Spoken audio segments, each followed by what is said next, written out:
Hey, good Tuesday evening, everybody. Chris McDonald as we get into the day 2 of our week here on the Mac Files. It's so grateful to see this dude, the former advisor to, I don't know, maybe I shouldn't give that up. He's been an advisor to so many people. I don't know what all he's been advising, but he's a good guy and one of my best friends in the world. Brad Johnson in the house tonight. IntelReform.org, and it is good to see you, buddy. How are you doing tonight? Always a pleasure to have you. Mr. Fields, always good to talk to you as well. Good deal. I'm going to turn your volume up a little bit. Folks, we're going to have a little interference. Brad's got weather issues. We do too here tonight with the cold weather, so bear with us, and we'll do as best we can. Brad, it's good to see you. There's been so much going on. I've been out of the country for a few weeks, got back a week ago, and didn't really follow the news that much first of the year, but just sort of did a nod or a glance at it. But it seems that we've had 2 unfortunate deaths in Minnesota from these riots, and the media has twisted this and made it out to be that the fault of this has been on the ICE agents up there who are just basically doing their job. And we're slowly losing this nation of lawlessness. And you are a retired CIA operative. You've been in this field of law enforcement for so many years.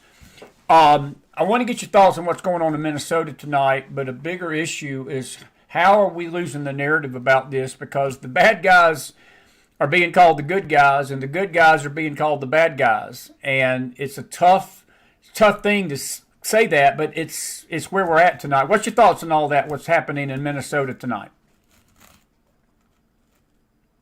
Yes, it has gone worse and worse and worse. And I think President Trump recognized this and stepped in, and he put Tom Homan in there in charge of Minnesota today. Took Noam out, the head of DHS, took her off of that particular part, and I think that was wise. I mean, he put a trained professional who's got a lot of experience in this, and he'll get things kind of back on track at an equilibrium where it was just seemed to be ratcheting up more and more and more, and not really getting business taken care of under the Noam leadership there. So I think that's a very important step in the right direction. I also think that is probably a trend in the Trump administration.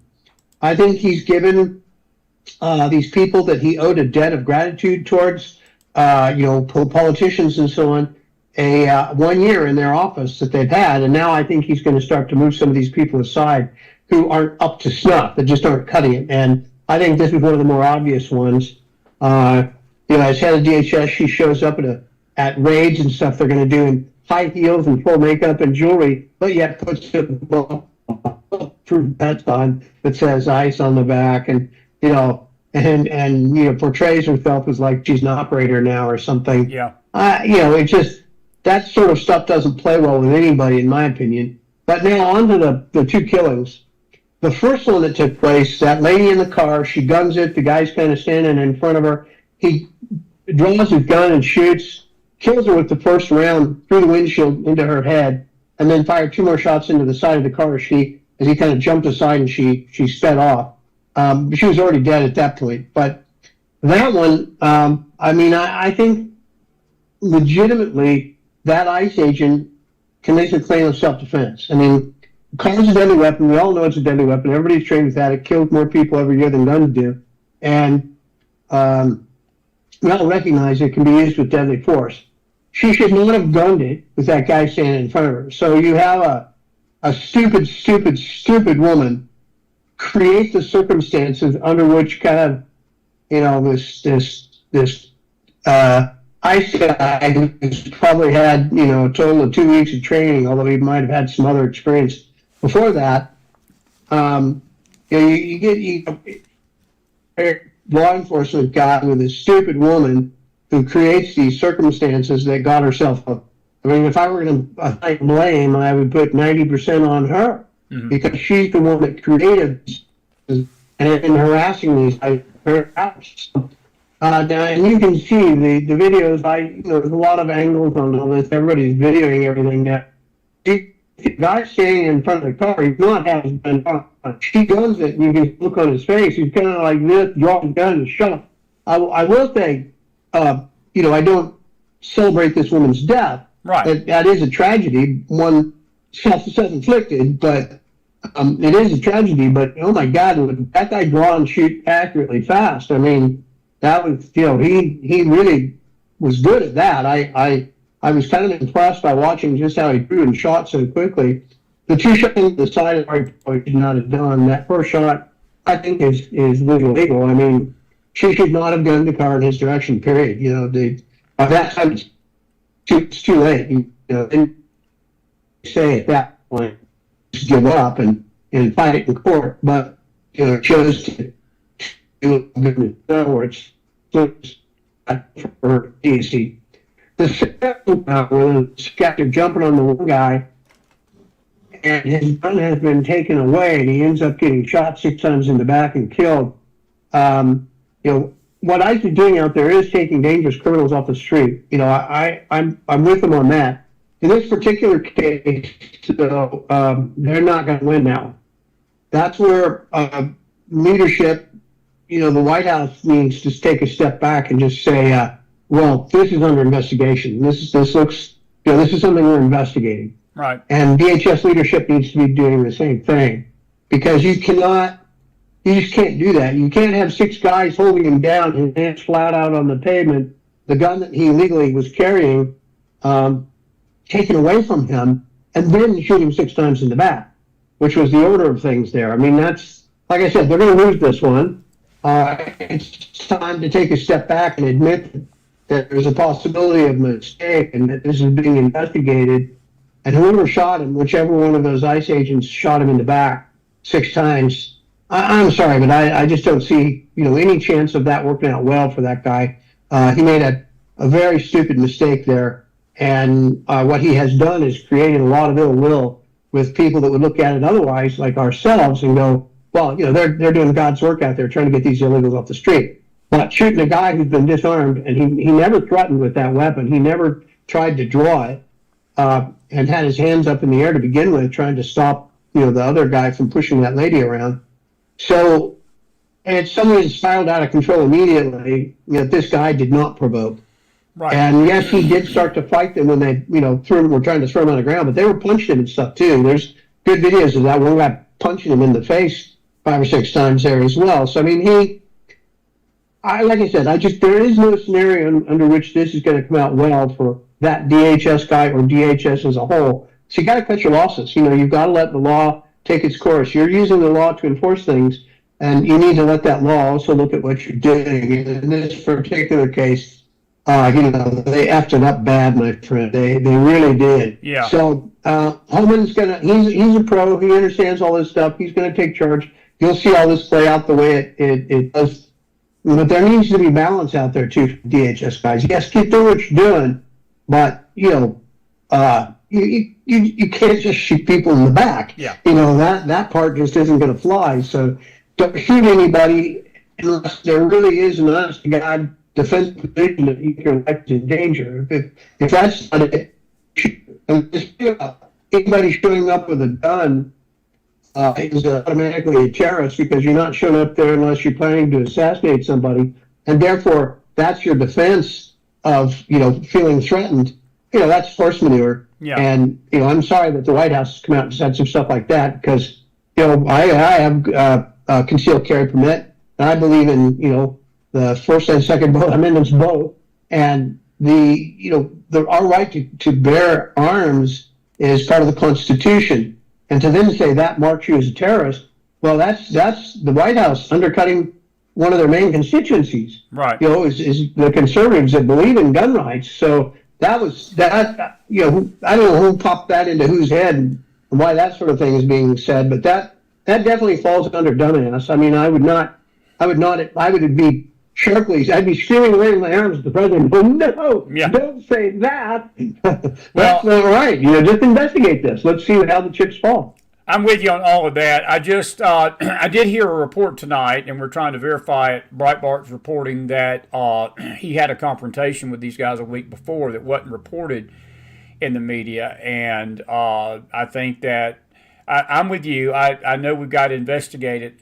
I just think that when you're in with the situation the way it was, and see, the good situation had really set the tone for the situation already with her being killed. There was already such tension in the streets. They were rioting every night.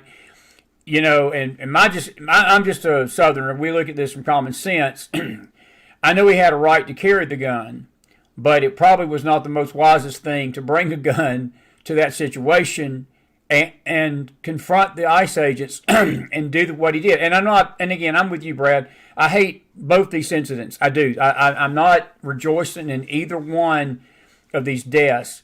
And I've been slow to criticize Nome and the DHS, but I think that what happened today with Holman going up there is going to be much better for the situation long term, because, look, there's just something about government people, even Kristi Noem, they get in front of a camera. I think it's what's wrong with Pam Bondi. She's more of a Fox News analysis than an attorney general. She plays to that camera. Patel plays to that camera. Noem plays to that camera. Holman's a little different. Holman just does his job. You don't hear from him. He gets a lot of criticism. But we're dealing with life situations right now. And the last place that we need to be being concerned about is how our image looks on television. And, I just say let the chips fall where they may.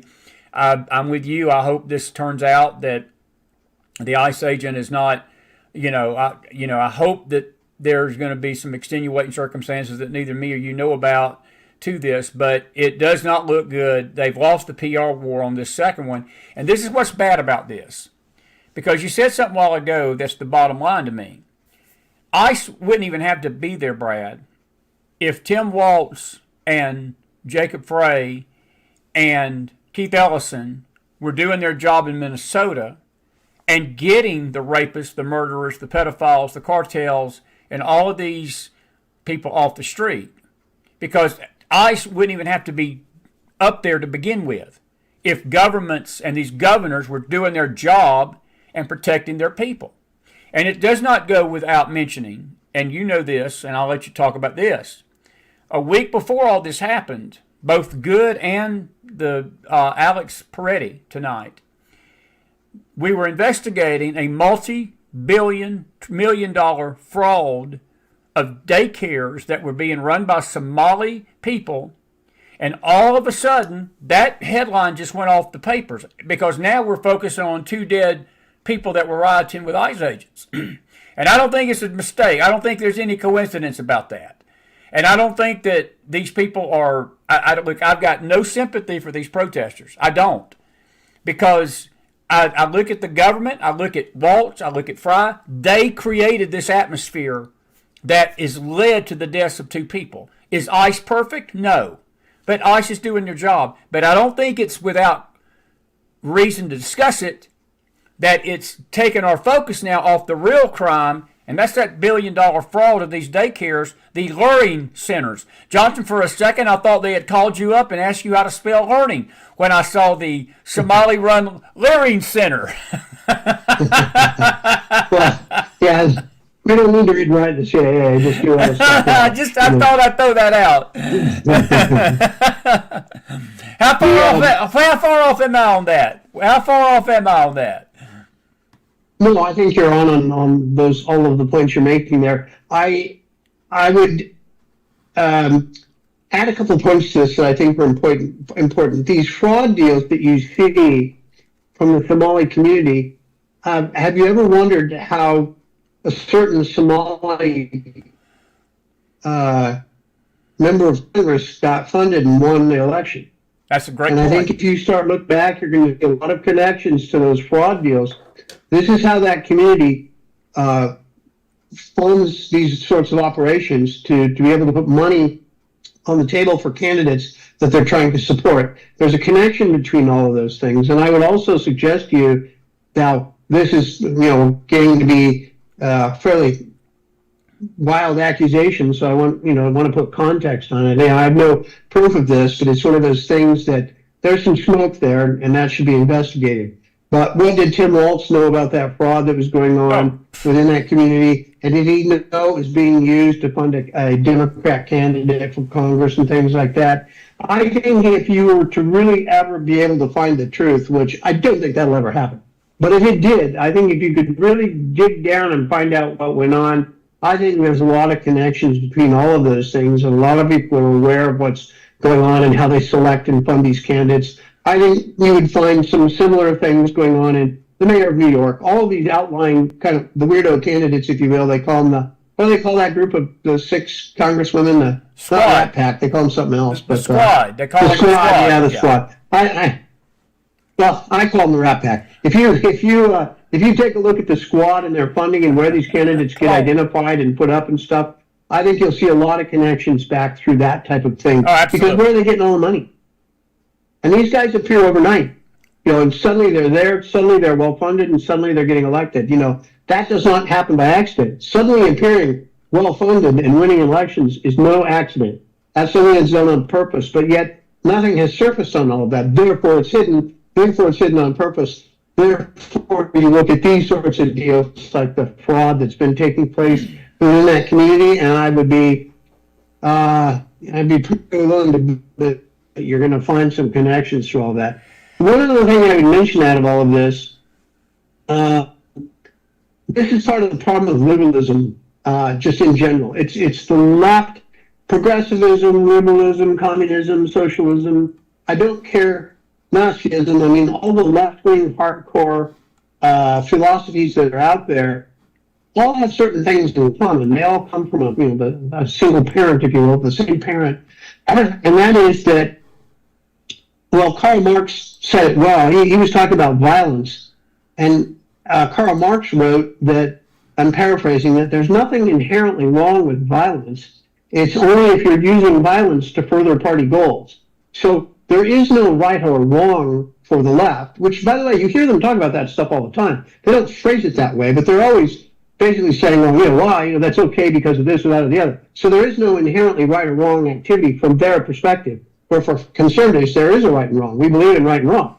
And but for them, they don't. That's why philosophically, when they get to the point that they think that somebody else is doing something wrong, like ICE, that it is their obligation, their moral obligation to go out and fight it and do something and get in the streets and get in the way and fight law enforcement on these things, because they have no moral compass. They have nothing that says right or wrong.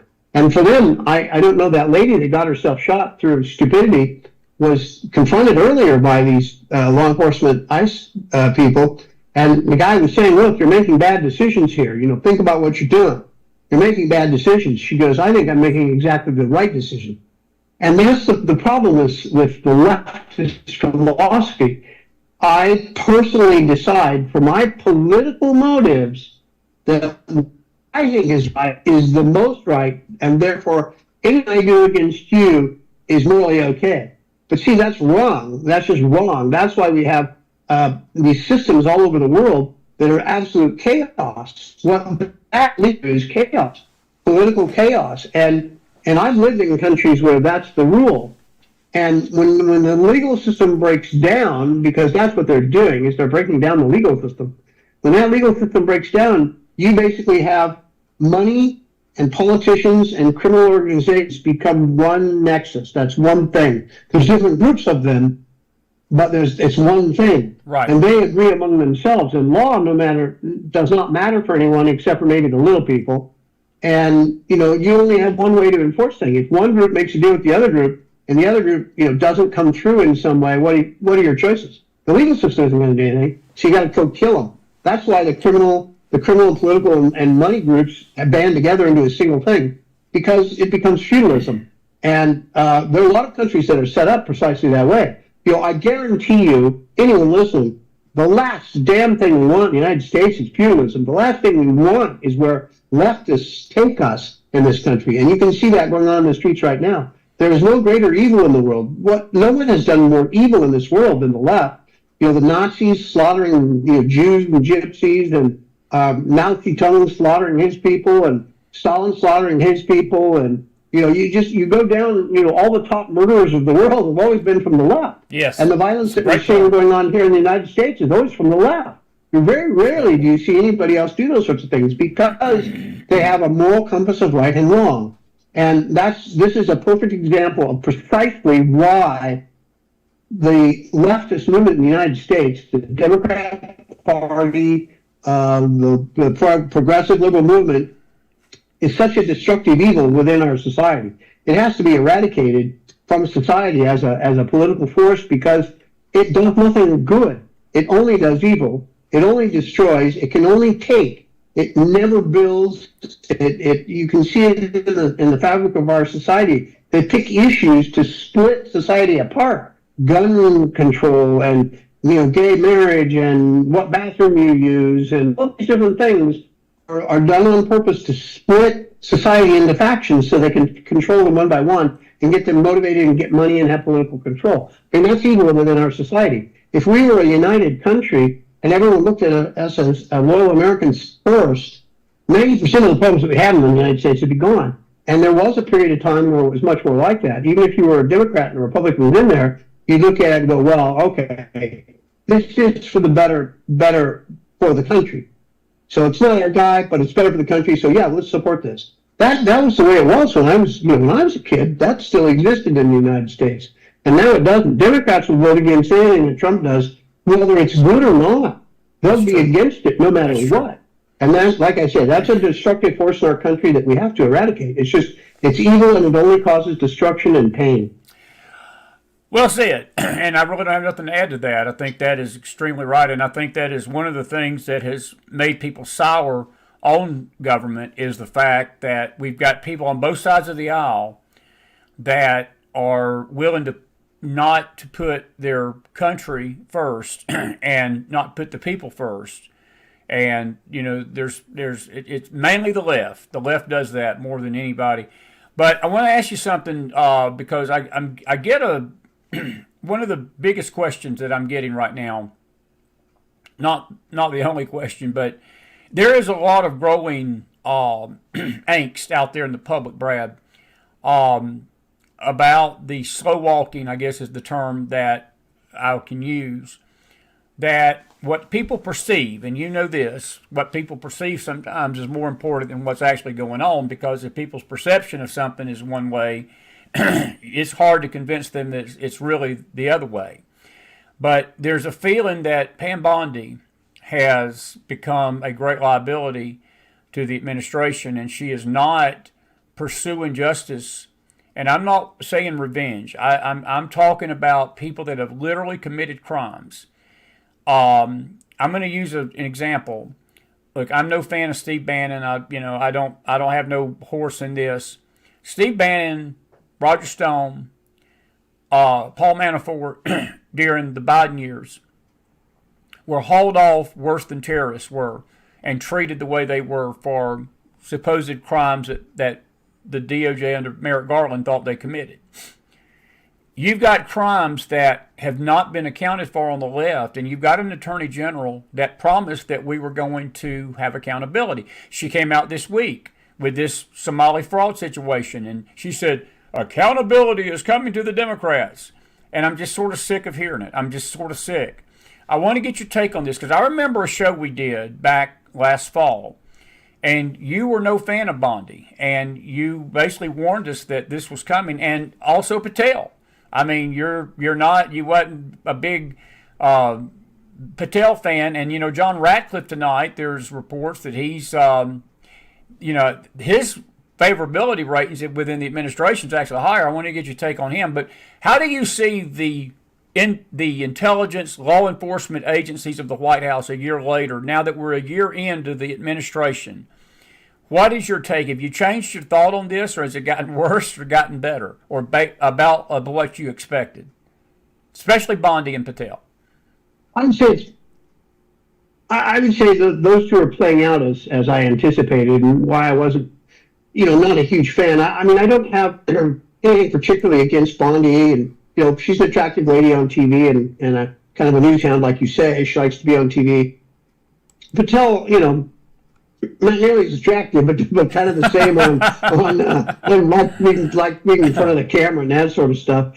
I think we would be better served if they would be able to do more by being a little less anxious to jump up in front of the TV cameras and get on the news cycle.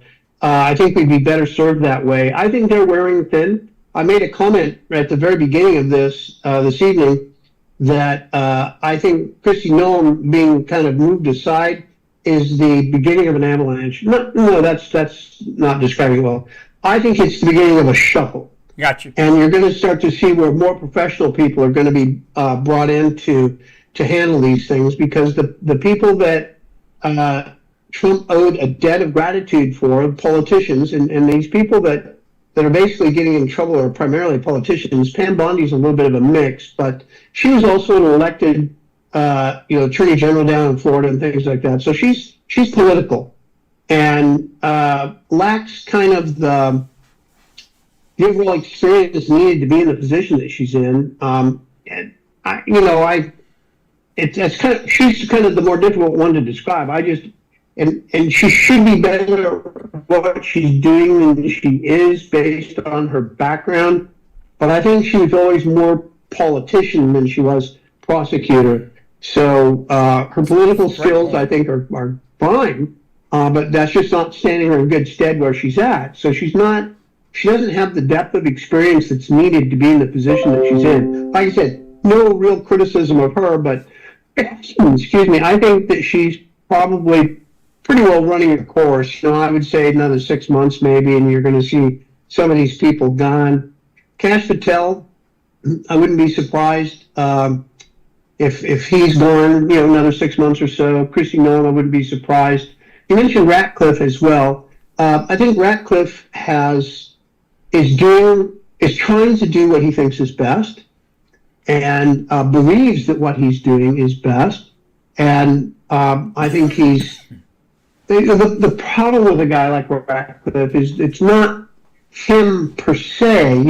As a person, I think he's probably a good guy. I've never met him personally, but I think he's probably a good guy, and has his head's on straight, has the right heart, and all that stuff for what he's doing, and he's been convinced of what he's doing is the right thing.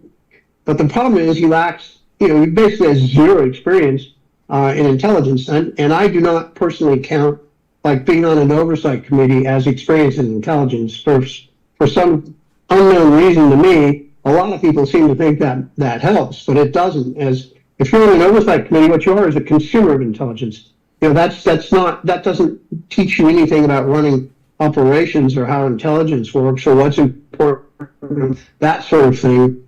All it teaches you is, you gain appreciation for what this information can provide to you. It's like reading a book. It doesn't make you an expert in anything. Reading a book makes you more knowledgeable, right, but it doesn't make you an expert at whatever that thing is you're reading about.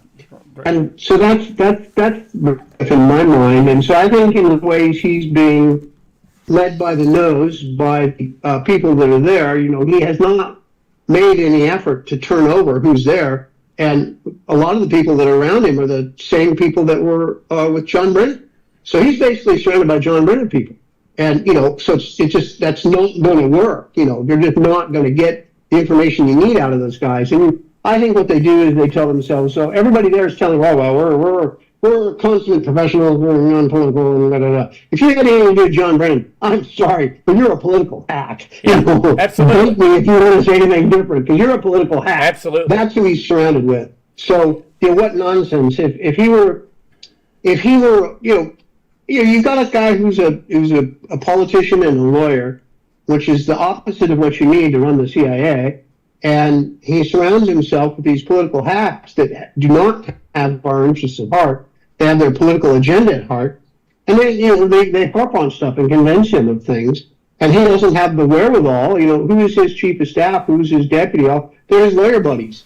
None of those guys are prepared. He needs, if he could get his hands on, 20 or 30 or 40 or, even 5 or 6 old hand professionals, guys like myself who could come in and look, and when people start saying stuff to him, I'm going to be sitting in the back room, start laughing and say, fire that lawyer. He's just lying to you through his teeth, get rid of them. These guys are trying to screw you over. He doesn't have anybody like that. I guess I would look at, you remember the movie The Untouchables with Yes.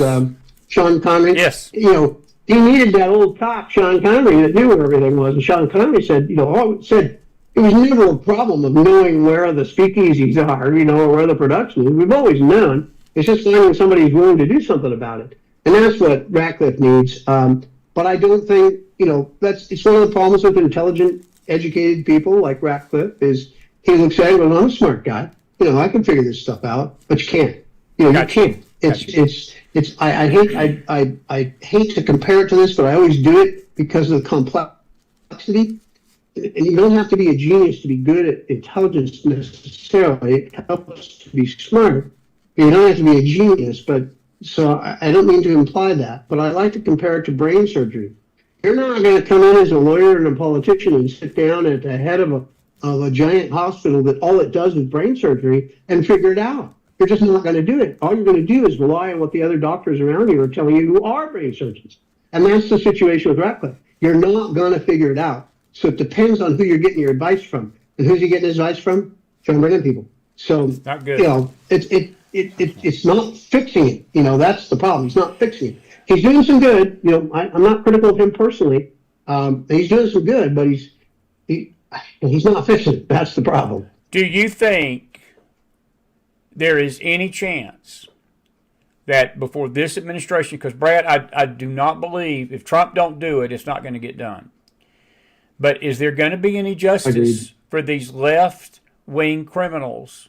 Look, this is the way I look at it. I just see it, as I said, through a prism glass. I don't pull no punches here. Hillary Clinton should be in jail. Bill Clinton should be in jail. Eric Holder should be in jail. Barack Obama should be in jail. McCabe should be in jail. Jim Comey should be in jail. It was mishandled. Again, the DOJ it's like they just took a pile of dung and threw it against the wall. They did the same thing with this election fraud back in 2020. The governor of California should be in jail. And Tim Walz should be in jail tonight for this fraud. Frey should be in jail. Keith Ellison should be in jail. Elon Omar slept with her brother to get into the country. Hey, that's a jailable offense. I could go on. The list could be a mile long. You got Ghislaine Maxwell being hidden away. We'll never know what was on those files. And I know that there is such contradiction about that. But if you had an attorney general that was doing their job, we'd get to the bottom of the Epstein situation. And there would be people that should go to jail. And I think that the growing frustration that I see, and I have tried to not sort of bite into it because I'm trying to keep a level head about this. But I have to tell you, I see people's frustration, and I'm beginning to get it. Because I guarantee you, if this is not handled now, they're going to get back into power one day. They're going to do every bit of what they did before to Trump again, and they're going to do it worse. And if we don't stop it and make them pay for what they've done legally, not out of revenge, but legally, my friend, then there's no justice in this country. Because people that have done far less have spent time in jail. The J6ers should be suing the federal government for how they were treated under Joe Biden. Joe Biden should be in jail. Some of the stuff that he allowed to go on in this White House. So that's just, I know that's sort of maybe a naive statement, but this is the way I look at it. And I think most people in the public out there tonight feel that. They're looking at this two standard of justice. In other words, a Democrat walks into a courtroom. Brad, there were judges that were letting some of these rioters that were hurting and killing people just go back out the door, didn't even charge them. The James Comey situation. Comey should have been in prison. Those charges should have been brought the day that Pam Bondi put her hand on the Bible. She should have been building a case against these people. It's not being done. Is there going to be any hope for that? Or should we just say, we just got screwed. They did it to us. They're going to get away with it. So we move on and que sera, whatever will be, will be. Should we just, as you told me that night in 2020 when all this election fraud hit, that we're pretty much screwed. Yeah, I would say much of that remains the case today.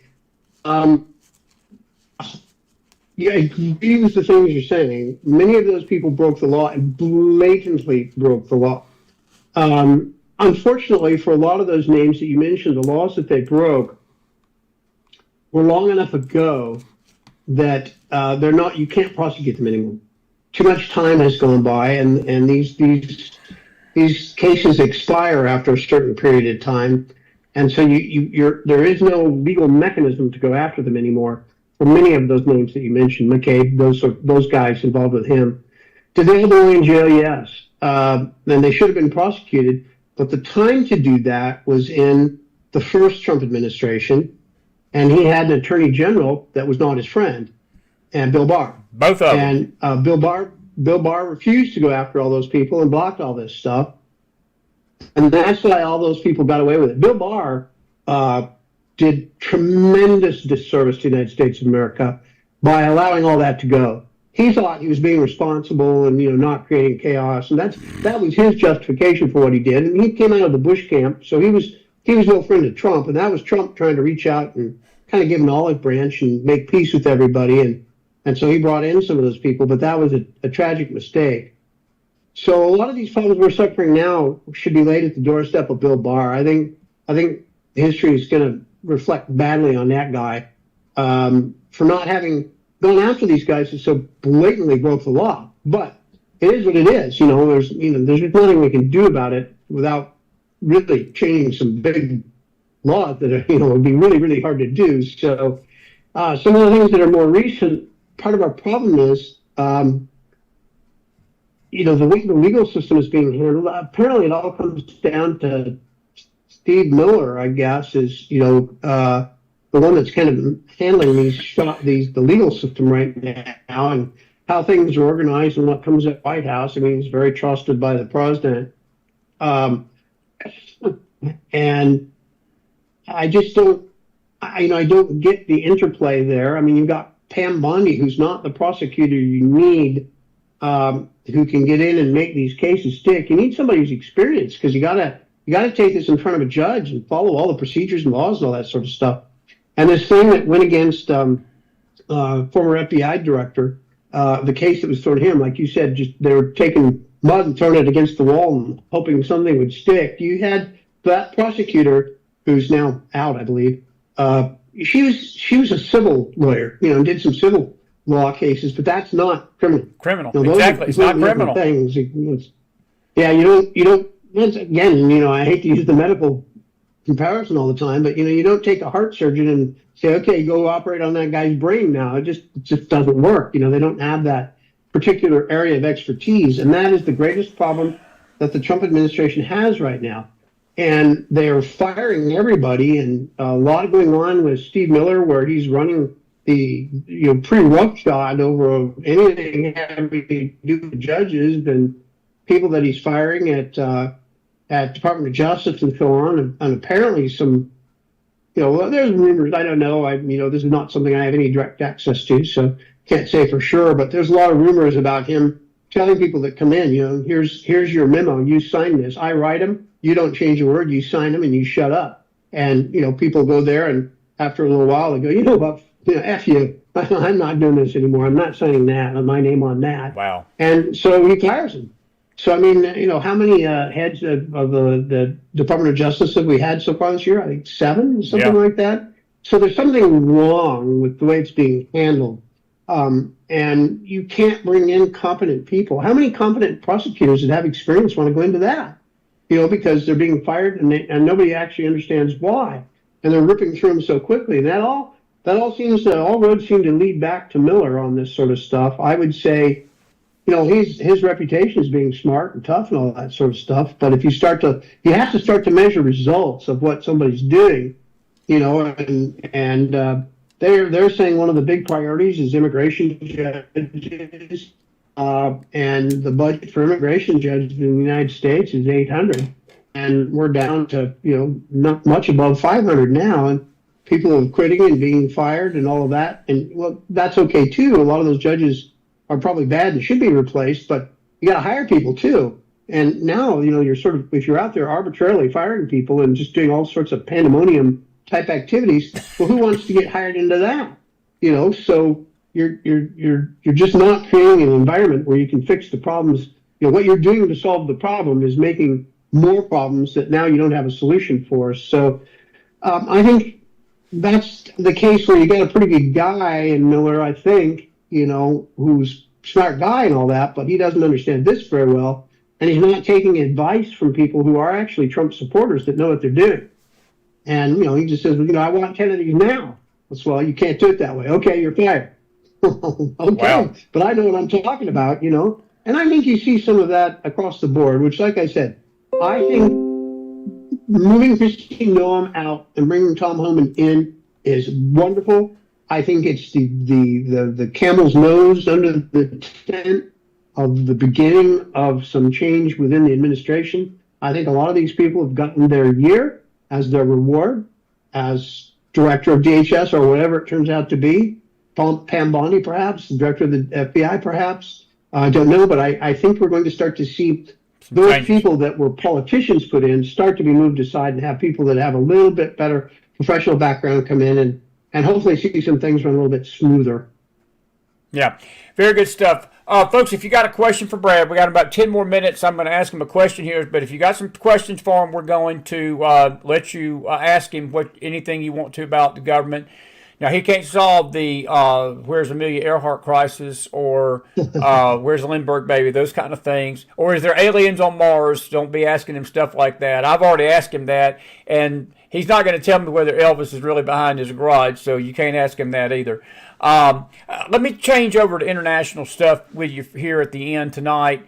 Iran is beginning to saber rattle again a little bit and threaten Israel, threaten the United States. I asked your buddy James Akers this Monday night. He don't believe Iran's going to do anything per se. I asked him last week. He believes that Iran is they're scared of Israel and they're not going to just self-inflict a wound, but they've killed 46,000 people, Brad, these protesters. That's a lot of folks.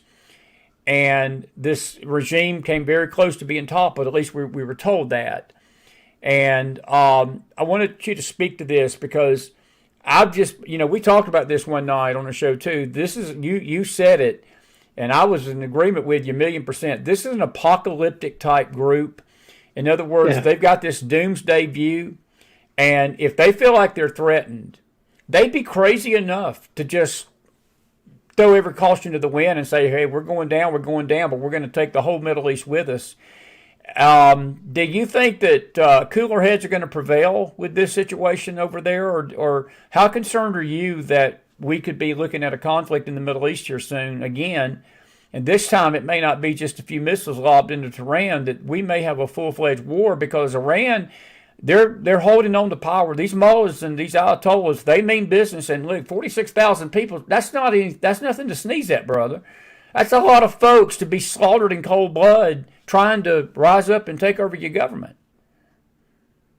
It is. I would put the odds of conflict breaking out centered around Iran as lower now than before. Excuse me. I think the saber rattling and so on, what you see is running scared. They're afraid of Trump.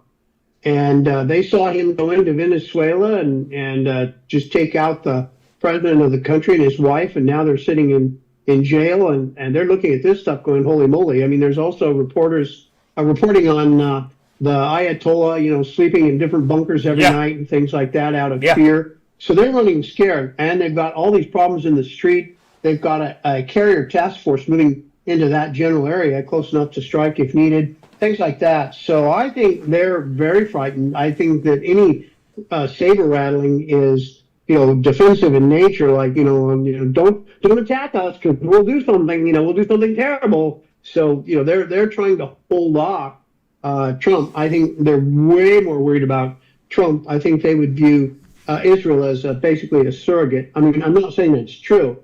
I'm saying that's how they would view it. They would view Israel as a surrogate of the United States at this point. That Trump would give them the all clear to go in and bomb whatever, which that could possibly work that way. I would be more of a partnership than a surrogacy, but that is a realistic possibility of something that could happen. I think if they keep killing these people in the street, Trump will take out some of the different military type installations, especially the guard, the force. They're the kind of hardcore guys. So I think he would start taking some of those guys out.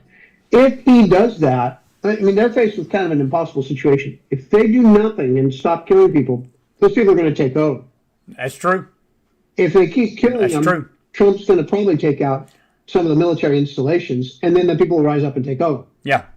Not in a good place. I think they're faced with an impossible situation. Yeah. I think they walk tightrope and just stay in control. So I think the last thing they want to do is for any kind of confrontation with anybody. And who's going to come to their aid at this point? It's not China. It's not Russia. Nope. So who would it be? North Korea?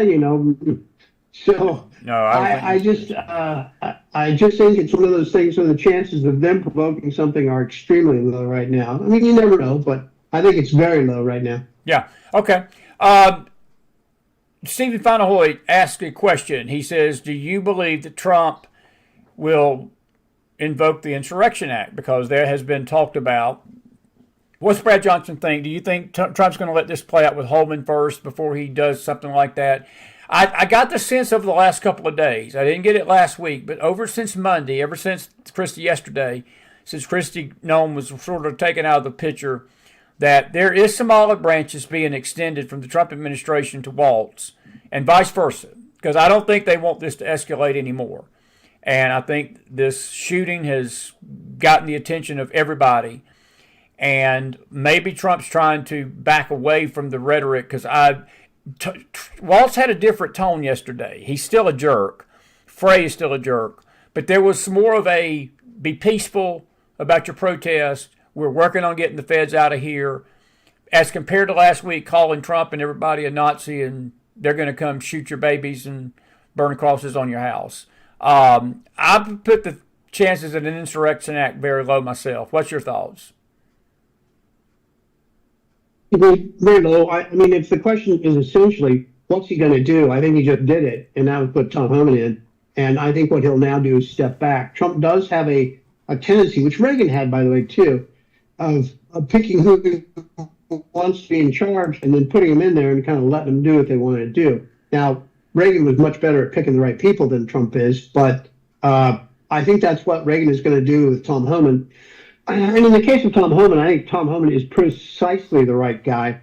And I wouldn't be at all surprised to see him head up DHS here at some point in the future. I think he's the logical guy to take over. And by the way, there are many rumors, too, that Kristi Noem was trying to get rid of him for a long time. And I tend to believe it. I don't know, again, on that for sure, but many rumors to that effect. So I think it's probably true. But I wouldn't, and I think her fears were well-founded because she knows that he would make a much better candidate than she is. He's competent. She's, marginal. So I think Trump has made his move. I think he's done what he's going to do. Sort of now back he's off. going to step back and let Tom Homan do something. And I would not be surprised if both of them are looking at this going, this is starting to spin out of control. We need to dial this back a little bit. You do your part and I'll do my part. I think a good answer. Trump's part is Tom Homan. Yeah. And I think Tim Waltz has got to look at that and go, well, come on, we got a pro in here now. I mean, things are going to get better. So yeah, calm down, everyone. Well, I think you made a great. Yeah, I think you made a great point about Reagan. A lot of people don't realize Reagan was not a confrontive kind of person, even though he came across that way. I've heard that about him in some of his autobiographies and the biographies about him, that he was, and I remember the day that Stockstill, the Stockman, the economist, come in and gave him a 60-page or 600-page discussion about the economy, and Reagan handed him the book. And he said, I need you to break this down to one sheet of paper. Give me the 10 points in bullet point form. I can't read this. I ain't got time. And that's how Reagan was, and that's how I am. Just give me the bullet points. And Reagan ruled like that. Great question coming out of Facebook tonight. I hadn't even mentioned it to you, but I do want to get your take on it. Greenland. What's your thoughts on Greenland? why Trump, you got to make this quick, but give us a Brad Johnson mini course, about 2 minutes, on why Greenland's important. And do you think, my opinion is I think it's, I feel like there's other fish to fry than Greenland myself, but Trump's made it one of his things. I just wish we would deal with some more important issues than this, but that's just me. He's got his reasons.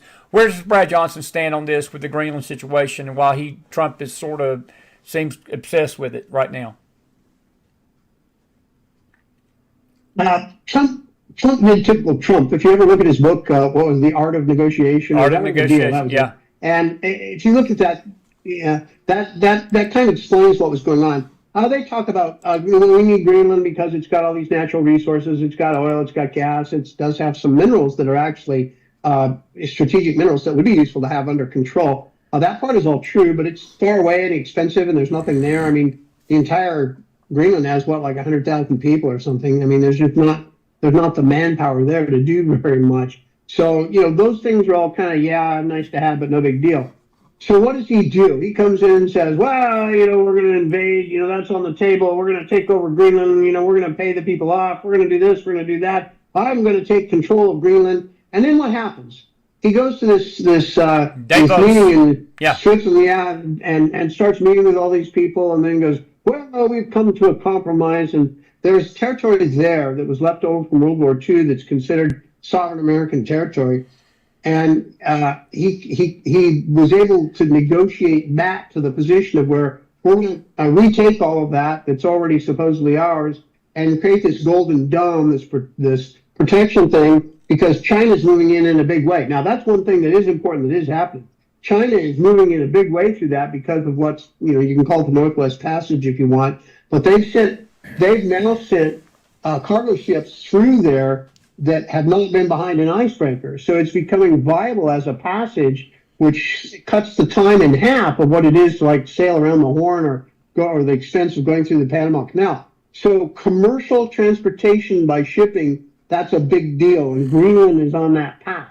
So China's been moving in on that for a long time. So this is pushback on China and to create that golden dome. That, I think, ladies and gentlemen, boys and girls, was what Trump was after all along. So what he comes in hard and heavy, spouting it really tough out there.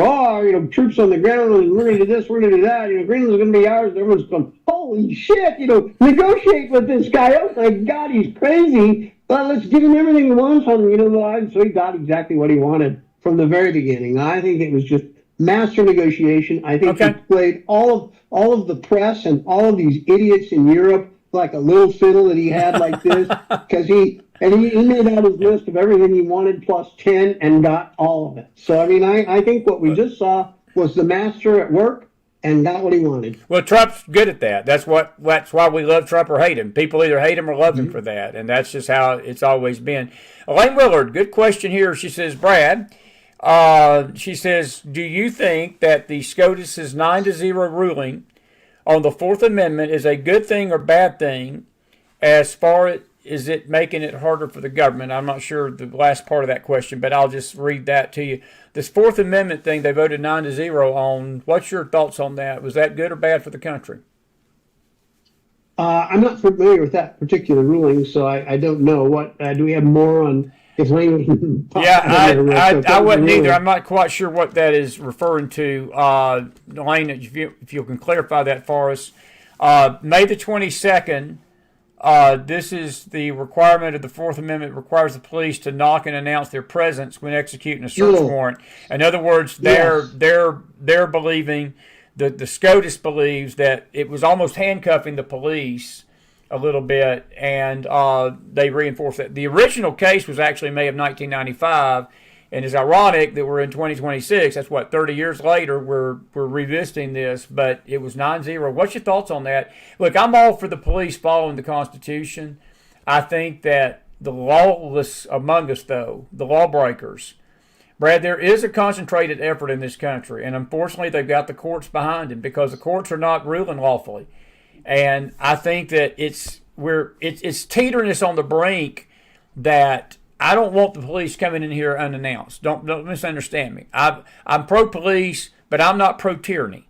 Okay, and I don't care what branch of government it is. I want them to stay the out of my business, and there's a reason for government, but getting my business and coming in my house in the middle of the night for no reason ain't one of them. But what's your thoughts on that? Because I think that it's setting some precedents that we're planting seeds in the ground that down the road may come back to haunt us. I don't know if that's good or bad, but I see her question. What's your thoughts on all that? Yeah, I'm familiar with this and now what she's talking about. This has been big just lately. I don't think it's going to be a problem for us down the line. I mean, here's what I think is happening. The way this came up is ICE has said we have the right to go into a house without an order signed by a judge, to go in. And the justification they're giving for that is if somebody has already been ordered out of the country by a judge, which is an immigration judge, by the way, which is different than like a criminal court judge who would sign normally the order allowing somebody to go into someone's home. So those are two kind of separate things. So, but what they're saying is if there's already an order signed by a judge to remove this person, and essentially have a civilian order to go get the guy, the two combined are equal to having gotten a court order signed by a judge to go into this guy's house. So what they're doing is they're saying that that's their operating premise right now, so that they're freely going into these houses after these people, the illegal aliens that have been ordered out of the country by a judge, get them out of the country. Now, the fought in court, it's not going to fly. The Justice Department, if you go back to the head of that system, the Attorney General doesn't have that authority. So if he doesn't have the authority, he can delegate that authority to somebody else, like DHS. So it's not going to work, but it's going to work for now. So again, it's one of those things where it's a partial measure. They're going to be able to get away with it until it gets blocked in court. And during that period of time, can they get 10,000 illegals and kick them out of the country? Yeah, probably. Something along those lines. So that's what's happening. But any lawyer who works on this sort of stuff, if my understanding is correct, would probably agree with me that essentially it's just not going to fly. Their justification that they're using to go in without the signed warrant, it's not going to stand up. They've made their legal argument that's kind of spurious, but they've made their legal argument, and that has to get tested in court. When it gets tested in court, they'll lose. But in the meantime, they're using it to their advantage to go get these illegals out and get them out of the country. So it's kind of a harsh tactic, but it's one that has a point, and they're using it. The gun owners of America, and Carol, I'm going to get to your question, and Chris, your question. We'll have to wrap it up after those two questions.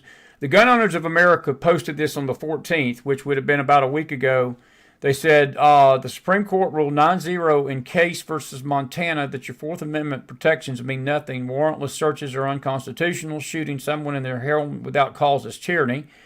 Sounds pretty common sense to me. Demonizing law-abiding gun owners is unacceptable. The SCOTUS ruling is dangerous and erodes basic civil liberties. And that's pretty much what you just said. I don't know. I think that a lot of these things, Brad, and this is what is troubling, I think, to a lot of people. These cases on their merit, there's a lot of ambiguity. And look, I'm not a lawyer, and that's why we bring constitutional people on here to talk about this stuff. But I do believe that a lot of the decisions we're making right now, they're planting seeds for a disaster down the road, because you get the wrong people in power, man, they're going to use some of this stuff to do some very bad things against the people of America. And that goes to Chris Davis's question about this unrest. Do you think that this situation in Minnesota is the summer of love too? Do you think it's going to spread if this continues to go on and these ICE agents continue to have these bad days? Or do you think there's a possibility we're looking at a nationwide unrest situation? It's not a bad question. I don't think nationwide. I think basically the reason I don't think it'd be nationwide is because all this activity is taking place largely is in large, big liberal cities. Why? Because those places are safe havens for illegals. So you go to get illegals where the illegals are. So I think you're going to see it go in these sorts of cities. But you don't see them in conservative areas, because that's not where all the illegals are. There's probably some there as well, but they're not there in mass numbers. So you're just not going to have those heavy-handed tactics go everywhere. Once many of these illegal aliens are out, they're out then, and you're going to have those populations decimated. I mean, I know people are talking right now about the Somalis, but there's been all sorts of different ethnic groups and different peoples from other countries that have been captured and returned home. But once you do it, it's done, and then you move on. So if they finish in Minnesota and do what they're going to do and then leave, are they going to keep protesting and having riots? Yeah, DHS is gone. That's a great question. I don't think they will. Well, so, I hope not. Yeah. But you just got a bunch of crazy loons up there, and you got a bunch of crazy loons running the state. I mean, the fact of the matter is the leadership in Minnesota is crazier than the rioters to me. And that remains to be seen. Carol Smith, final question for you tonight.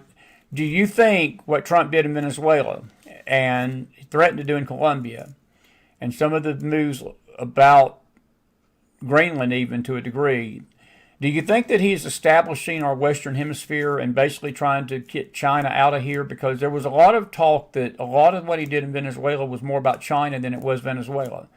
And you have dealt with these Chinese before. China has been trying to usurp its arm and strength here in the Western Hemisphere. Is Trump doing a lot of this to get China and even Russia perhaps out of our hemisphere and set a Monroe Doctrine type theology here that's going to protect us for at least a while, at least till he's out of office? What's your thoughts on that? And we'll wrap this up on here. Yeah, clearly there's some truth to that. I think there's just no question that there's truth to that. China has been running absolutely wild, taking over. Basically, there's not a airport, seaport of any kind on the continent of Africa the Chinese don't control. In certain areas where they have taken over mining rights and so on, they have landed troops in a couple of countries to watch over that. There's rumors of Chinese troops having been used in Canada for different things.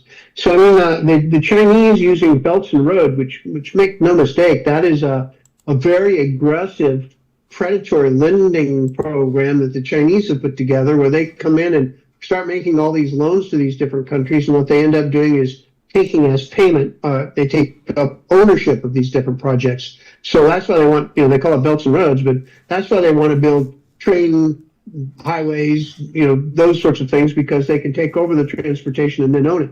What they're looking for is what their Navy clearly shows them doing, and that is to take over world commerce. That is why they're doing everything they're doing in the South Pacific, why the Philippines and other countries are so afraid of what they're doing, where they're very aggressively trying to take over islands of other countries to put a complete hegemony over all of the Pacific Ocean and all the trade that goes through it. And something I forget now precisely, but something like 70% of world commerce goes through by ship through the South Pacific. And that's what I'm talking about with the Northwest Passage and much shorter routes for these ships to get through and all those things. That is what they are after. That's what they're doing. That's what they say they're doing. That's what they're building a Navy to do. So Trump sees all that. There's no mistakes about it. The Pacific Command, U.S. Navy Pacific Command has had some wonderful reports out there. You do searches on that stuff, on some of the stuff they talk about, and they lay it all out. I mean, it's there. If you're interested in finding out, it's there to find out. Okay. So Trump is fighting back on that. He's one of the few guys that's got the huevos to start to do it. I'm proud of him in many of the ways, the things he's doing. Unfortunately, I think he has misplaced trust in a small handful of people. But by and large, what he's doing is great, and he's stopping narco traffickers. By the way, that's one of those things. Like again, going back to the Sean Connery, back in my day, we knew how to stop them. Everybody knew how to stop them. We knew what they were doing. We knew the aircraft, the boats. We knew all of that stuff. But nobody had the political will to stop them and take those aircraft out. But he does. He's the first guy. This is stuff. I actually was pushed for it, 20 years ago, and was trying to get people to go after this stuff. But they just wouldn't do it. There was no political will. Nobody had the political courage to go after this sort of stuff. So I'm happy to see it. There are ties between China, Venezuela, Cuba, Russia, Iran, North Korea. These groups are all interacting with each other, making money off of the oil and the drugs and all this sort of stuff. So if you can take Venezuela out of the equation, that's a big help. and it makes the world a little bit safer place. Good deal, man. Buddy, we've enjoyed you being with us tonight. We're out of time here, and I'm going to say goodnight to these folks. I appreciate you being with us. IntelReform.org is your website. Still got a lot of good stuff on there. And I'm going to give you a final thought before we walk out of here about a minute. And appreciate you being with me. And this will be one of many opportunities this year. I think that we're in a complicated world right now. And I don't know. There's a part of me that I'm optimistic for the rest of the Trump administration, but I think what you just said, he's got to put trust. I think the misplaced trust in a few people that he's got misplaced trust in, if he don't get it right, we're going to lose the House and Senate in the fall. And I think that we're in trouble right now. And it doesn't mean we're going to be in trouble in October and November. It just means tonight there's a lot of uncertainty in the hearts of people of what direction the country's going, and I think it's because of what you just described.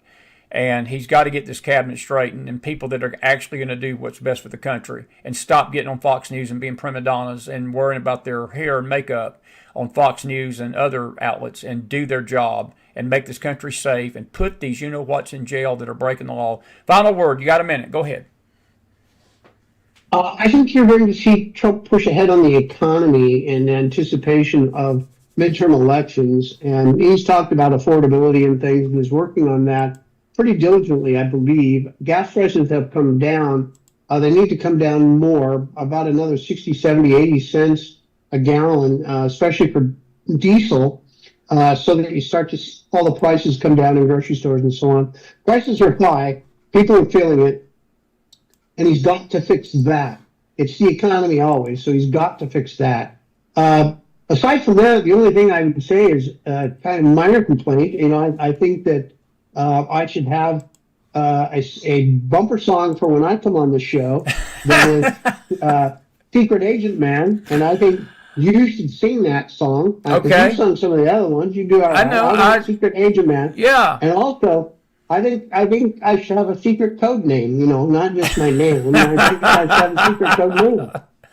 I guess 86 is taken up. All the double O's are taken up. I mean, I've got to come up with something better than one of those. But let's get on to the suggestions. What should be my secret code name? Give me a month. I'll work on this for your next appearance. And I will have to get with some music people. We will work on that.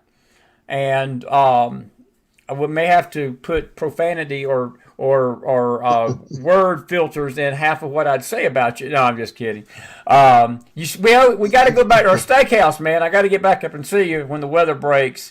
We always have a good time with you on the show. We had a good time with you tonight, man. I appreciate you. I'm going to say goodnight to these folks, though, and I'm going to we will work on your theme song. I tell you what's wrong. I try to find them, and there's so many copyright holders out there. You play them, and they yank your show down.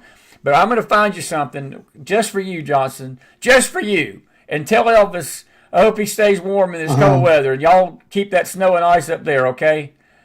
But IntelReform.org, everybody. Put some fire in that house. Good to see you, buddy. God bless, friend. Good night. Brad Johnson, everybody. Put some fire in that house. What a good guy there. We're not going to keep you long because we have got a show coming right behind this one here in about 35 minutes, 40. Carla Nicole's in the bullpen, and but we're going to take a break. Just join us right back here on these three networks, the News Network, Facebook, and X tonight. We're going to be dealing at 9:15, 9:20 tonight with the Holocaust Remembrance Day, how it's tied to the Right to Life fight with Carla Nicole, and we got some other things to share with you tonight. And so forth. I'm sorry for Brad's audio. The weather was not the best, but I think you got the gist of what he said. I hope you enjoyed him. If you did, put some fire in that house. And so good to have him tonight as always. He's a good guy and absolutely fantastic. And you had some great questions out there, and we appreciate that. Listen, I'm not going to keep you any longer. I got a lot more to say, but I'm going to save it for later. God bless you, God bless your families, and God bless this great nation of America. Have a good night, everybody. Thank you, Brad Johnson, for being with us, and we will see you back here in about an hour and a half, okay? God bless. Stay with us.